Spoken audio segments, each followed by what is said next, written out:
Hello everyone! I am so happy that you are here and welcome to lesson number 344 of A Course in Miracles. What is a miracle? A miracle is a correction. It does not create nor really change at all. It merely looks on devastation and reminds the mind that what it sees is false. It undoes error, but does not attempt to go beyond perception, nor exceed the function of forgiveness. Thus, it stays within time's limits. Yet it paves the way for the return of timelessness and love's awakening. For fear must slip away under the gentle remedy it brings. A miracle contains the gift of grace, for it is given and received as one. And thus it illustrates the law of truth the world does not obey, because it fails entirely to understand its ways. A miracle inverts perception, which was upside down before, and thus it ends the strange distortions that were manifest. Now is perception open to the truth. Now is forgiveness seen as justified. Forgiveness is the home of miracles. The eyes of Christ deliver them to all they look upon in mercy and in love. Perception stands corrected in His sight, and what was meant to curse has come to bless. Each lily of forgiveness offers all the world the silent miracle of love, and each is laid before the Word of God, upon the universal altar to Creator and creation, in the light of perfect purity and endless joy. The miracle is taken first on faith, because to ask for it implies the mind has been made ready to conceive of what it cannot see and does not understand. Yet, faith will bring its witnesses to show that what it rested on is really there. And thus the miracle will justify your faith in it and show it rested on a world more real than what you saw before. A world redeemed from what you thought was there.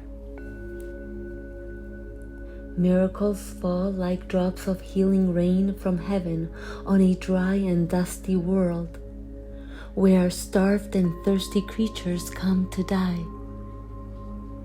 Now they have water. Now the world is green, and everywhere the signs of life spring up to show that what is born can never die. For what has life has immortality. Lesson 344. Today I learned the law of love, that what I give my brother is my gift to me. This is your law, my Father, not my own. I have not understood what giving means, and thought to save what I desired for myself alone.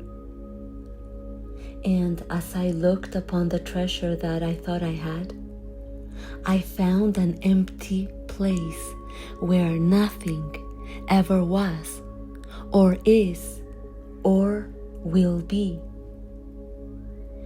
Who can share a dream?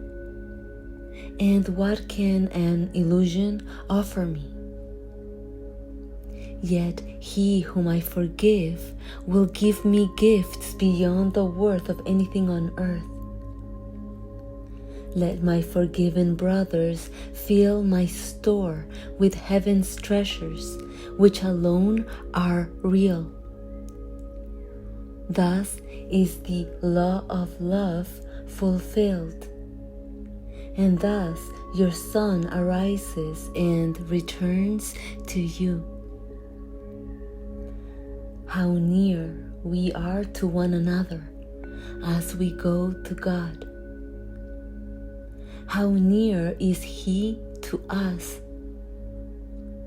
How close the ending of the dream of sin and the redemption of the Son of God. Okay, that is lesson number 344 of A Course in Miracles. Today I learn the law of love, that what I give my brother is my gift to me. Yes, and in other words, the law of one is very simple. What you do to others, you do to yourself.